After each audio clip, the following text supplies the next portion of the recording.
mais um dia filmando as minhas andanças por Buenos Aires. Hoje eu tô filmando fora de casa e eu queria dividir com vocês a minha leitura atual, que é Cadáver Esquisito.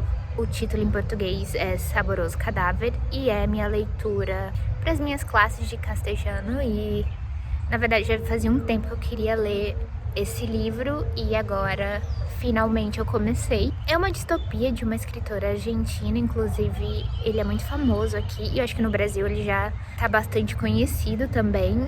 Tem uma edição lindíssima da editora Dark Side e a história gira em torno de que a humanidade já não pode mais se alimentar de carne animal, porque eles foram contaminados por um vírus que é mortal para os humanos. Então agora o governo legalizou o consumo de carne humana. Eu tô na página 60 e pouco já, e eu posso dizer pra vocês que esse é um livro muito intenso.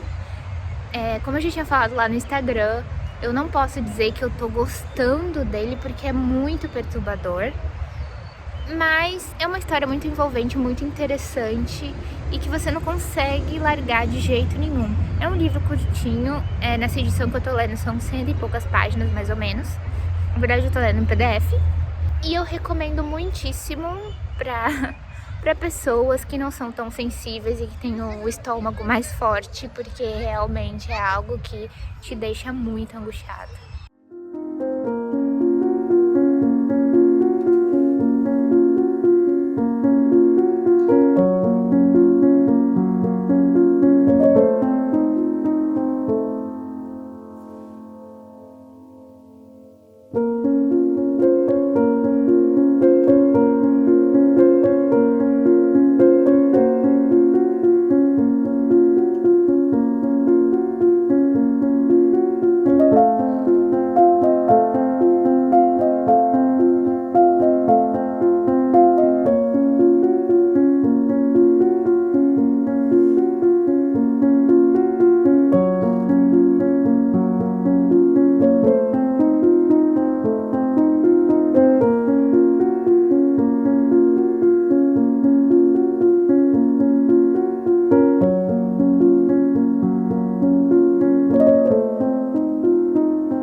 Gente, eu tô na página 108 de Cadáver Esquisito. Eu tô quase terminando. Faltam 20 páginas pra eu terminar. E tô tentando aqui colocar em palavras as minhas considerações sobre esse livro. É um livro muito interessante. Ele é muito bom, mas ele é muito intenso. muito. Uma sensação assim de embrulhar o estômago. E aqui, vamos dizer que o personagem principal ele se chama Marcos. E o Marcos, antes do vírus. Pra você que já leu esse livro vai entender do que eu tô falando. Antes do vírus atacar os animais, ele trabalhava num frigorífico, que eu acho que pertencia ao pai dele. Ali ele trabalhava, né, com carne animal. E depois que aconteceu essa epidemia, ele passou a trabalhar na mesma área, porém agora com carne humana. E no decorrer da história a gente descobre que o Marcos perdeu um filho recentemente, acho que foi de morte súbita, ainda era muito pequeno, e ele tá sofrendo esse luto, e ele começa a questionar essa sociedade onde ele vive. O quanto as pessoas são cruéis e consideram essas pessoas que são já criadas desde o nascimento para serem consumidas. Acho que no início da epidemia, as pessoas que eram mais vulneráveis dentro da sociedade, como moradores de ruas, pessoas pobres, eram caçadas. Mas com o passar do tempo, com o passar da evolução desse novo governo, as pessoas começaram a ser criadas como animais mesmo. Ou seja, desde o nascimento. Mas o Marcos e algumas outras pessoas também você percebe durante o livro tem uma consciência de que isso não é algo certo, não é algo que elas consideram que seja natural, apesar de que a maioria das pessoas dentro dessa sociedade pensa dessa forma. Ele começa a questionar, até que ele ganha de presente uma fêmea. É mais ou menos assim que eles se referem a esses humanos que são criados que estão nos criadouros, sempre de uma forma animal, sempre tratados como um produto. Só que a partir daí, o Marcos ele começa a agir de uma forma que dentro dessa sociedade é proibido. Ou seja, você não pode tratar esses animais como se eles fossem humanos, entendeu? Eles são apenas uma mercadoria. Mas, assim, a Augustina, acho que é Agustina Basterrica, que é o nome da autora, ela escreve de uma forma muito poética, muito sensível. E apesar dessa história ela ser... Eu tô morando de frente pra uma avenida agora, gente. Então vocês vão ouvir esse tipo de coisa de vez em quando. Então, apesar dela ter uma escrita muito sensível, muito empática, a gente acaba empatizando com o Marcos enquanto personagem. Porém, apesar dele ser uma pessoa que tem uma consciência ali, né? Ele acaba tendo comportamentos que estão enraizados nessa sociedade. E que, sinceramente, eu fiquei extremamente enojada em algumas partes. Então, assim, é um livro muito bom. Eu acho que ele merece ser divulgado. Porém, eu dou esse aviso para vocês. Se vocês têm um pouco mais de dificuldade com esse tipo de leitura mais intensa, mais, eu diria, mais sinistra, talvez você não devesse ler, ou talvez você devesse ler com mais cuidado, com mais tranquilidade. Sinceramente, eu tô muito curiosa para saber como que vai ser esse finalzinho do livro, porque as coisas elas estão se agravando assim de uma maneira tão rápida que eu imagino que o final vai ser assim bem perturbador. Eu imagino que eu vou estar daqui a pouco deitada em posição fetal.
Oi, gente, diretamente da minha cama, morrendo de frio. Depois de 1 milhão de anos, eu vim falar das minhas leituras. Tem uns 2 dias que eu terminei de ler Cadáver Esquisito, ou Saboroso Cadáver. O que eu posso dizer é que minha vida nunca mais vai ser a mesma depois dessa leitura. Inclusive, minha intuição já tava me dizendo que ia dar merda. E sendo bem sincera com vocês, como que ia terminar essa história, sendo que é normal comer carne humana e tratar as pessoas como se elas fossem apenas um produto, um objeto. Mas talvez vocês devem ter pensado com as coisas que eu compartilhei aqui do livro. Mas será que essas pessoas que são criadas para o consumo, elas não reagem de alguma forma? Será que elas tentam lutar contra o fato de serem tratadas como comida? Então, desde o início do livro, essa carne especial, que é como eles chamam a carne humana, ela é fabricada de uma forma para que essas pessoas elas sejam totalmente controladas pela sociedade. E vai um spoiler aí, se vocês não quiserem saber, pulem essa parte. Até as cordas vocais dessas pessoas que são criadas desde o nascimento são cortadas para que elas nunca aprendam a falar, ou seja, nunca sejam humanizadas, nunca se desenvolvam como seres humanos. E eu acho que assim, muitas vezes essa narrativa ela é muito próxima da realidade, a forma como a autora coloca essas metáforas, porque tudo é muito objetificado na história, tudo é muito possível de ser controlado por essa crueldade humana. E assim, o que eu achei interessante também, curioso, que você vê nas entrelinhas, que até mesmo as pessoas que são mais conscientes ali, mais reflexivas do que está se passando de errado na sociedade, elas também podem cair nessa armadilha. Ou, não sei, muitas vezes elas na verdade são grandes hipócritas. Então, gente, é um livro que eu achei muito bom. Vale muito a pena ler se você é o tipo de pessoa que não se sente tão afetado por narrativas que são mais intensas, mais traumáticas. é muito interessante a forma como a escrita da autora, sabe? A forma como ela criou essa história e o final. Ai, desculpa, gente, mas é pedrada atrás de pedrada. Eu estou, acho que até hoje eu não sei nem explicar como que eu fiquei no final dessa história. Talvez traumatizada, talvez em choque. Eu ainda não processei direito. E finalmente eu comecei a ler Almendra, que o título em português é Amêndoas. É um livro que eu sei que ele já estava, acho que, bem conhecido no Brasil. E ele era um dos livros que eu queria ler, que estavam na minha lista de livros para ler no outono. E um breve resumo para vocês sobre o que é essa história é que ele conta a história de Yoon-jae, eu acho que é assim que pronuncia o nome dele. É um livro sul-coreano, que é um menino que tem um tipo de doença que prejudica o desenvolvimento das amígdalas cerebrais, que fazem com que a gente tenha emoções, tenha sentimentos e consiga também identificar essas emoções nas outras pessoas. Vocês podem estar pensando que isso tem alguma coisa a ver com autismo, mas é um tipo de distúrbio, de doença que difere bastante do autismo, porque realmente é uma condição física e que a pessoa, ela simplesmente ela é incapaz de sentir certos tipos de emoções, por exemplo, medo, e de identificar essas emoções nas pessoas. Ou seja, é uma pessoa que basicamente é muito indefesa na nossa sociedade. Ela não consegue ler entre linhas, ela não consegue se defender em certas situações. Por exemplo, a gente tem o medo como um mecanismo de defesa. Então, se você não sente medo, se você não tem essa emoção, muito provavelmente você tá exposta a muitos perigos. Eu cheguei na página 101 e eu posso dizer pra vocês que eu tô gostando bastante. Nesse comecinho aqui, o Injai começa falando sobre a infância dele, como foi crescer sabendo que ele era uma criança diferente das outras crianças, a relação dele com a mãe, com a avó, que são as pessoas que criam ele, como foi pra elas terem que lidar com o fato, com a criação de uma criança que tem comportamentos que diferem do que elas estão acostumadas, né? Do que a gente pensa que é a normalidade. Só que no desenrolar dessa história acontece uma tragédia que vai afetar toda a vida do Yoon-jae, porque ele depende muito da avó e da mãe para ajudar ele nessa coisa de se relacionar com as outras pessoas, de sobreviver de uma forma social. Por causa dessa tragédia, ele vai precisar lidar com tudo isso sozinho, até que ele conhece outras pessoas que vão ser pessoas significativas na vida dele. Eu posso dizer que é um livro muito sensível, é triste, já vou logo avisando. A leitura tá muito fluida, porque eu li 100 páginas em algumas horas. Tenho grandes expectativas, eu acho que vai ser um dos meus livros favoritos desse ano. Outro comentário que eu queria fazer, gente, é que o Yoon-jae, ele trabalha em uma livraria de livros usados, que era da mãe dele, e isso me deixou muito feliz, porque dificilmente eu encontro personagens que são personagens leitores, que vivem nesse mundo da literatura. E o Yoon-jae, ele tem essa livraria, esses livros, como refúgio dele diante de toda essa vida de solidão, né, que ele precisa encarar. E é muito legal estar acompanhando isso.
Eu li 200 páginas do livro Amêndoas.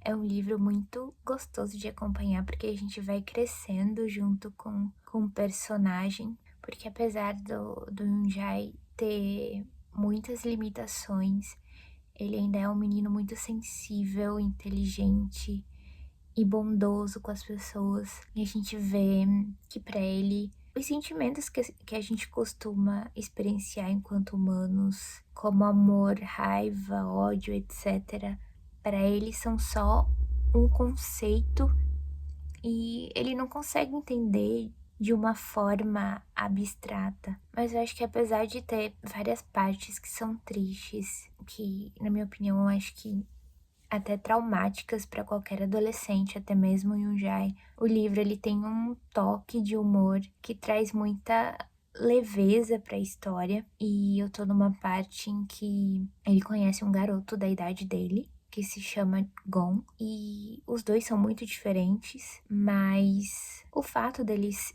sentirem que eles não conseguem se encaixar e o fato deles serem dois meninos muito solitários acaba os aproximando e criando essa amizade que é muito curiosa e muito interessante de acompanhar. Eu penso também muito no contexto do livro, que é um livro sul-coreano. Acho que isso traz muita questão da sociedade oriental, que é uma sociedade mais tradicional, mais rígida, mais fechada. Então eu imagino que na vida real, uma pessoa que enfrenta esse tipo de dificuldade num país, por exemplo, como o Brasil, que a gente tenta dialogar, a gente questiona as coisas já, eu imagino que é muito difícil. Imagina num lugar onde a tecnologia é muito avançada, mas a questão social, os problemas sociais são algo que estão muito atrasados. É algo que é colocado em segundo plano. Eu ainda não terminei de ler o livro, não consegui terminar pro vlog, mas é um livro que eu posso dizer que eu tô gostando bastante. Eu tô bem ansiosa pra saber como que vai terminar. Acho que vai ficar pros próximos vídeos aí, minha opinião. Mas eu tô gostando bastante e eu imagino que ele não vai me decepcionar. Nesse momento que eu tô falando com vocês, eu cheguei aos 800 inscritos no canal, gente. Eu tô muito feliz, de verdade. Eu não imaginava que isso ia acontecer tão rápido. E eu quero agradecer muito o apoio das pessoas que estão comigo aqui desde o começo e também dessas pessoas novas que estão chegando. Vocês não imaginam o que isso significa pra mim, de verdade. Muito obrigada. E por último, eu queria pedir para vocês, se vocês se interessaram e quiserem comprar esses livros que eu mencionei no vídeo, por favor, utilizem o meu link da Amazon, que vai estar aqui na descrição do vídeo. Muito obrigada por me acompanhar e até a próxima. Beijo!